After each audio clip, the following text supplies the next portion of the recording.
नमस्कार दोस्तों, स्वागत है आप सभी का आज के सेशन में। दोस्तों, ऑफिसर ऑन ट्रैक सीरीज चल रही है जहां पर हम आपके साथ में module wise, unit wise, topic wise चीजें डिस्कशन कर रहे हैं। जी हां दोस्तों, आज मॉड्यूल बी का यूनिट नंबर 14 का एक टॉपिक हम आपके साथ डिस्कस करेंगे। हम यहां पर मार्केट रिस्क को किस तरीके से मेजर किया जाता है उसके बारे में डिस्कशन कर रहे हैं। इसके पहले हम सेंसिटिविटी की बात कर चुके हैं, बीपीवी की बात कर चुके हैं, ड्यूरेशन की बात कर चुके हैं, जहां पर मैकॉले ड्यूरेशन, मॉडिफाइड ड्यूरेशन, ये सारे तरीके होते हैं मार्केट रिस्क को मेजर करने के। आज एक और तरीका हम डिस्कस करेंगे, ठीक है, जो बैंक का इंटरनल मॉडल होता है जिसे हम VAR यानी कि वैल्यू एट रिस्क मॉडल के नाम से जानते हैं, जो डाउन साइड पोटेंशियल को कैप्चर करता है। तो क्या होता है डाउन साइड पोटेंशियल का मतलब, और VR मॉडल क्या किस तरीके से मैनेज करता है, VR मॉडल में जो वैल्यू निकाली जाती है वो कैसे निकाली जाती है, क्या फॉर्मूला होता है, वो सब कुछ आज के इस सेशन में मैं आपको बताऊंगा। तो याद रखिएगा, इस सेशन से रिलेटेड न्यूमेरिकल एग्जाम में आते हैं, न्यूमेरिकल एग्जाम में जरूर आते हैं, ध्यान रखिएगा। तो इंपॉर्टेंट सेशन है आपके लिए, आपके न्यूमेरिकल बेसिस पर, क्योंकि BFM में अब न्यूमेरिकल बहुत ज्यादा बढ़ गए हैं, तो न्यूमेरिकल आपको ध्यान में रखने पड़ेंगे। ठीक है, बढ़ते हैं आगे सेशन की ओर। अगेन, अगर टेलीग्राम पे आप नहीं जुड़े हैं तो आप जुड़ सकते हैं by the scanning of this QR code. कहीं पर कोई डाउट होता है तो आप इस टेलीग्राम चैनल पर हमें बता सकते हैं। इस सेशन से रिलेटेड कोई डाउट हो या आपका JIB CIB से रिलेटेड अगर कोई भी डाउट हो तो बेसिकली डाउनसाइड पोटेंशियल है। इसके पहले मार्केट रिस्क मेजरमेंट में और आपके साथ डिस्कस कर चुका हूं। नाम ये डाउनसाइड पोटेंशियल, यानी कि किसी शेयर की वैल्यू कितनी गिर सकती है, ऐसे समझिएगा। हमें लॉस हो सकता है तो कितना मैक्सिमम लॉस हो सकता है, समझ में आई बात की नहीं। हम अब की बात ही नहीं कर रहे हैं, यानी कि डाउनसाइड पोटेंशियल एक ऐसा मेजरमेंट है जो प्रॉफिट क्या होगा इसके बारे में नहीं सोचता है। प्रॉफिट क्या होगा भूल जाओ, हम सिर्फ बात करते हैं डाउन साइड। अगर डाउन जाएगा तो कितना डाउन जाएगा, हम वहां पर एक दिन के मैक्सिमम लॉस की बात करते हैं, 10 डे के मैक्सिमम लॉस की बात करते हैं। वो भी अगेन एक कॉन्फिडेंस लेवल होता है, उस कॉन्फिडेंस लेवल के बिहाफ पर ये मॉडल्स होते हैं बैंकों के पास में, जिसके आधार पर वो इस वैल्यू को निकालते हैं।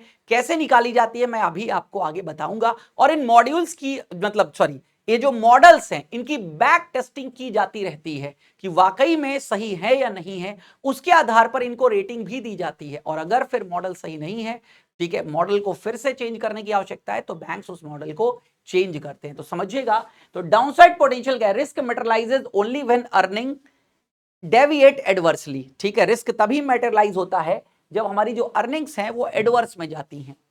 Downside potential captures the possible losses only.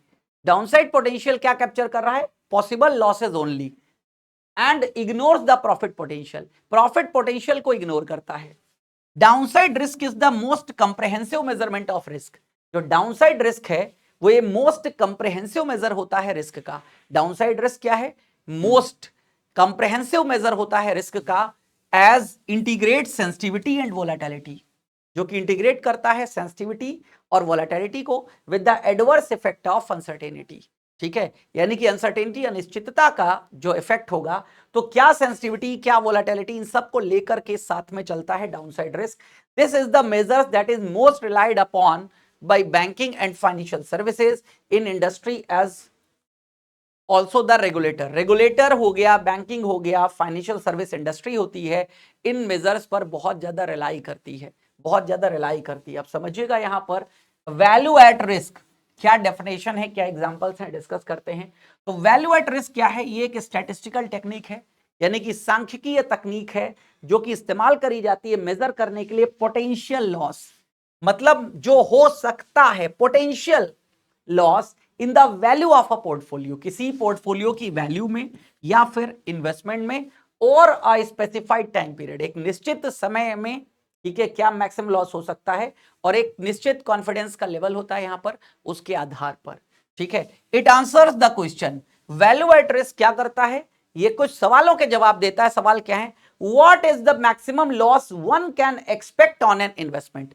एक इन्वेस्टमेंट पर, जैसे मैंने 1000 रुपीज, अगर सॉरी 1000 बहुत कम लगेगा तो रिस्क समझ में नहीं आएगा, हम यहां पर बात कर लेते हैं 1 करोड़ रुपए किसी पर्सन ने इन्वेस्ट किया है, इन्वेस्ट, तो मैक्सिमम लॉस एक दिन में कितना हो सकता है, 10 दिन में कितना, एक निश्चित समय में, एक महीने में मैक्सिमम लॉस कितना हो सकता है। ठीक है, तो उसकी बात करी जा रही। तो what is the maximum loss one can expect on an investment under normal market condition. देखो नॉर्मल मार्केट कंडीशन नहीं होगी, मार्केट क्रैश होगा तब की तो बात ही छोड़ दो, लेकिन नॉर्मल मार्केट कंडीशन में एक निश्चित समय में क्या मैक्सिमम लॉस हो सकता है एक सर्टेन कॉन्फिडेंस लेवल पर, उसको दर्शाता है value at risk model. Value at risk model समझिएगा। कंपोनेंट्स क्या क्या हैं, तो एक तो टाइम होराइजन की बात करते हैं, यहां 1 डे मैक्सिमम लॉस कितना हो सकता है आप निकाल सकते हो, 10 डे मैक्सिमम लॉस कितना हो सकता है ये आप निकाल सकते हो।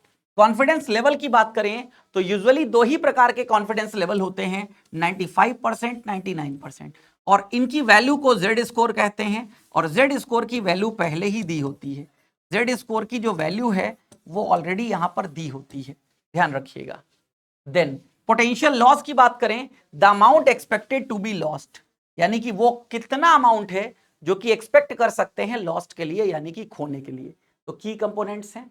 अब ये फॉर्मूला है यहां पर, ये मोस्ट इंपॉर्टेंट है, ध्यान रखिएगा। तो वैल्यू एट रिस्क का मतलब है जेड इंटू बीटा, ठीक है, sorry, Z into alpha into exposure, Z alpha exposure. Beta की तो बात अभी आगे करेंगे। ये जेड क्या है, Z score for confidence level. जैसे ये फिक्स है, 99% कॉन्फिडेंस लेवल का जो स्कोर होता है वो कितना होता है, 2.33, ये फिक्स है जेड स्कोर, ये कॉन्फिडेंस लेवल को दर्शाता है, ठीक है। अगेन अल्फा क्या है यहां पर, स्टैंडर्ड डेविएशन है यानी कि वोलेटिलिटी, और एक्सपोजर, ठीक है, जो ये एक्सपोजर है वो क्या है, वैल्यू ऑफ द पोर्टफोलियो, यानी कि कितने रुपए का इन्वेस्टमेंट आपने कर रखा है, ये वैल्यू ऑफ पोर्टफोलियो को दर्शाने का काम करता है। अगर बीटा फैक्टर इन्वॉल्व है तो फॉर्मूला बदल जाता है, यहां पर बस एक चीज और आ जाती, वो आ जाती बीटा फैक्टर। तो Z into beta factor into market alpha into exposure, ये इसका फॉर्मूला होता है, बड़ा ही सिंपल फॉर्मूला है, ध्यान रखिएगा। देन अब यहां पर देख लीजिएगा, एक एग्जाम्पल के माध्यम से आपको समझाने का प्रयास करता हूं। अब bank holds 100 crore bond portfolio, एक बैंक के पास 100 करोड़ का बॉन्ड पोर्टफोलियो है।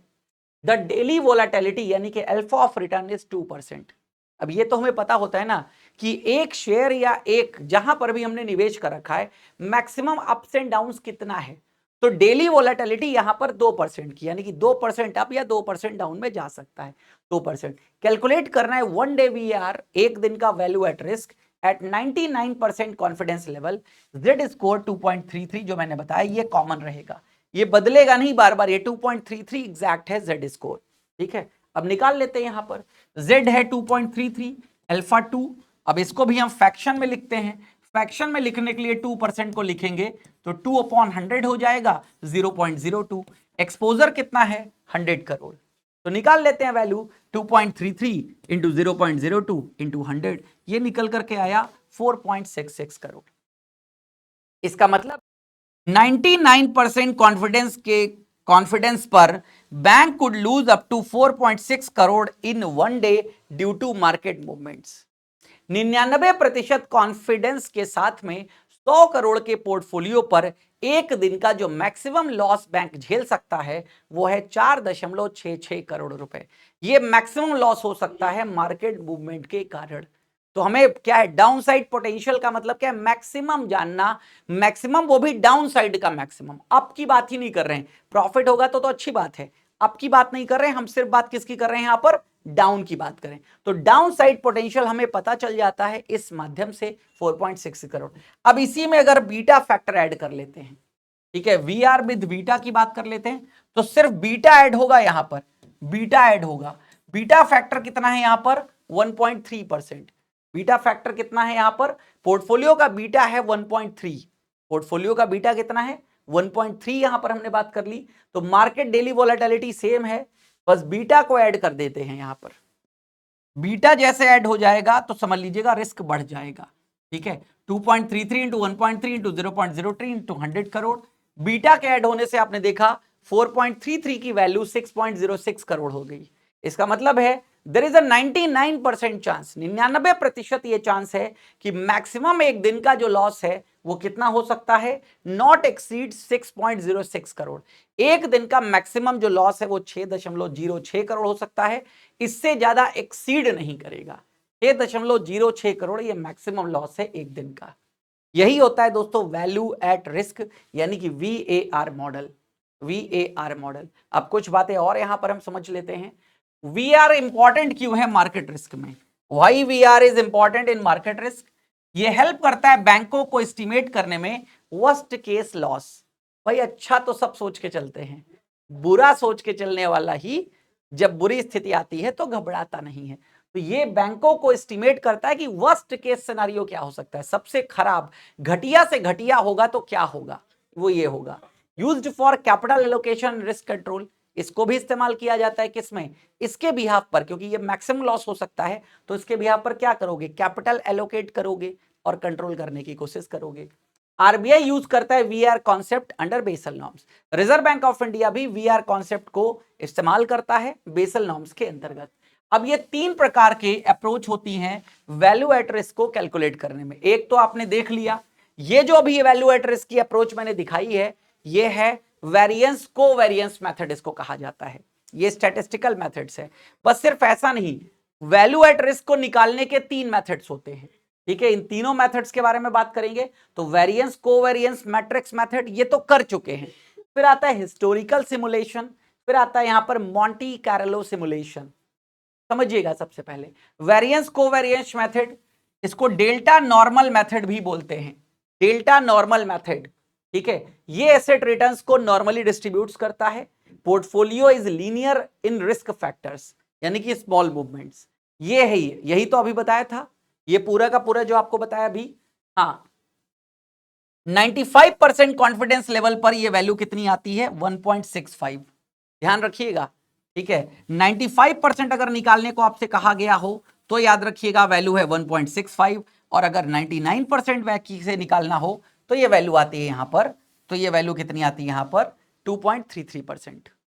तो ये तो अभी आपको निकाल के दिखा, यही इसको बोलते हैं वेरिएंस कोवेरिएंस पैरामेट्रिक या मैट्रिक्स मेथड। अब हिस्टोरिकल सिमुलेशन की बात करते हैं, नाम ही है हिस्टोरिकल सिमुलेशन। समझिएगा, एक बैंक अपनी खुद की हिस्ट्री देखता है, पिछले एक साल से हम बिजनेस कर रहे हैं, हम देखते हैं हमें मैक्सिमम लॉस किस दिन हुआ था, ये होता है खुद की हिस्ट्री, यानी कि actual uses actual historical returns of the portfolio, उस पोर्टफोलियो की एक्चुअल हिस्ट्री। अगर वो पोर्टफोलियो हमने पिछले 2 साल से होल्ड कर रखा है तो पिछले 2 साल से ऐसा कौन सा दिन हुआ है जिस दिन उसमें मैक्सिमम लॉस हुआ था, मैक्सिमम लॉस हुआ था। जब भी कोई शेयर में आप देखते हो ना, शेयर की हिस्ट्री निकल आती है ना, ये शेयर कब कब कैसे कैसे परफॉर्म किया है, पिछले साल शेयर का प्राइस क्या था, मैक्सिमम प्राइस क्या था, मैक्सिमम प्राइस किस दिन था, लोएस्ट प्राइस किस दिन था, ये सब निकालते हो ना, तो ये सब निकाला जा सकता है बड़े आसानी से। तो अपनी हिस्ट्री को जानना, ठीक है। No assumption about distribution are made, यहां पर कोई अजम्पशन नहीं ली गई है, कोई एज्यूम नहीं किया गया है, अपनी हिस्ट्री से चीजों को जानना कि यार पिछले साल मैक्सिमम लॉस इस पोर्टफोलियो पर इतना हुआ था, तो इस बिहाफ पर इस साल भी इतना हो सकता है। तो ये है हिस्टोरिकल सिमुलेशन। तो कलेक्ट करता है हिस्टोरिकल प्राइस डेटा, जैसे 250 ट्रेडिंग दिन, 250 ट्रेडिंग दिन ही होते हैं 365 दिनों में, एक साल में कितना हमें लॉस हुआ है मैक्सिमम, 250 ट्रेडिंग दिन होते हैं, तो उन 250 ट्रेडिंग दिनों में क्या क्या रहा है यहां पर सिस्टम, कैलकुलेट करना है हिस्टोरिकल डेली रिटर्न्स, क्या रिटर्न्स रहे हिस्टोरिकल, अप्लाई करना है these returns to the current portfolio, ठीक है। आपको मिल जाएगा rank losses and find the worst case loss for VR. तो लॉसेज, मैक्सिमम लॉसेज क्या है उनको रैंक कर देना, तो मैक्सिमम लॉस आपको पता चल जाएगी। तो ये होता है हिस्टोरिकल सिमुलेशन। फिर आता है यहां पर Monty Carlo simulation. Monty Carlo simulation को कुछ वैसे समझिए जैसे क्या होता है, रैंडम सैंपलिंग की जाती है ना, एक बोरी में आपने एक चावल पहचाना, पूरी बोरी के चावल का अंदाजा कैसे लगाओगे, आपने क्या किया, ठीक है, ऊपर से थोड़ा सा देख लिया, आपको पता चल गया बोरी में ऐसे ही होंगे, ऐसे आपको सब कुछ सारी बोरियां चेक करने की आवश्यकता नहीं थी, कुछ सैंपल आपने लिए, उससे हमने सबका डिसीजन दे दिया। वही बात यहां पर है, यूज करता है यहां पर random simulation to model future price path of the portfolio based on assumed statistical distribution. यहां पर एज्यूम्ड स्टैटिस्टिकल डिस्ट्रीब्यूशन के बिहाफ पर कुछ रैंडम सिमुलेशंस लेते हैं, उसके आधार पर, जैसे simulate many future price scenarios, हम यहां पर अगर ये प्राइस होगा तो क्या होगा, ये लॉस होगा तो क्या होगा, ये लॉस होगा तो क्या होगा, हमने अलग अलग सिमुलेट करते हैं मेनी फ्यूचर प्राइस सिनारियो को यूजिंग रैंडम नंबर्स इस्तेमाल करते हुए, रीवैल्यू करेंगे पोर्टफोलियो अंडर ईच सिनारियो, हर एक सिनारियो में, यानी कि अगर फ्यूचर प्राइस ये होगा तो सिनारियो क्या होगा, फ्यूचर प्राइस ये होगा तो सिनारियो क्या होगा, फ्यूचर प्राइस ये होगा तो सिनारियो क्या होगा। ऐसे हम कई सारे रैंडम नंबर्स लेते हैं, ठीक है, रीवैल्यू करते हैं पोर्टफोलियो को हर एक सिनारियो में, और डिटरमाइन करते हैं पोटेंशियल लॉस को, डिटरमाइन करते हैं पोटेंशियल लॉस को, रैंक करते हैं आउटकम और एस्टिमेट करते हैं वैल्यू एट रिस्क, जो भी डिजायर्ड कॉन्फिडेंस लेवल होता है उस कॉन्फिडेंस लेवल पर, उस कॉन्फिडेंस लेवल पर।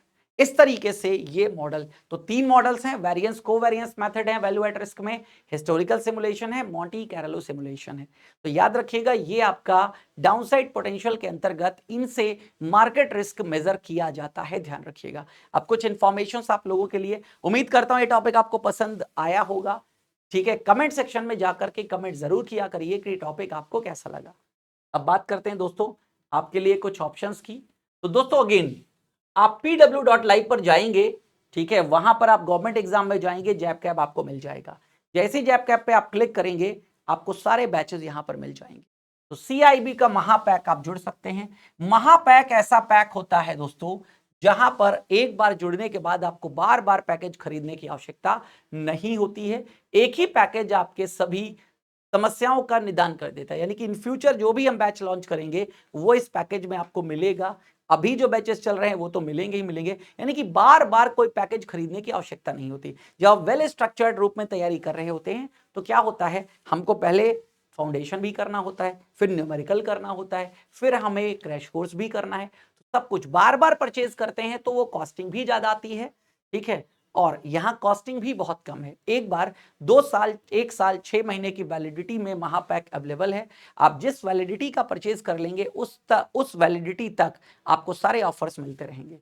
तो अगेन आप देख सकते हो यहाँ पर डिस्काउंट अभी 56% अप्लाइड है, 3499 का ये आपको पड़ेगा। तो आप इससे जुड़ सकते हैं, ठीक है, इससे आप जुड़ सकते हैं, ठीक है। समर्थ RBI 2.0 बैच भी है यहाँ पर, ठीक है। देन CIB फाउंडेशन बैच भी है और CIB सब्जेक्ट वाइज बैच भी आपको मिल जाएंगे। CIB सब्जेक्ट वाइज बैच भी आपको यहाँ पर मिल जाएंगे, अलग अलग subject wise, BFM BR BL ये इस तरीके से, ठीक है, अलग अलग सब्जेक्ट वाइज बैच भी मिल जाएंगे। तो आप जुड़ सकते हैं। तो जुड़िए आप सभी लोग पेड क्लासेस में, वहां पर भी बेस्ट इफेक्टिव क्वालिटी के साथ में हम चीजें आपको प्रोवाइड कर रहे हैं। आप बस जुड़िए, ठीक है। Thank you.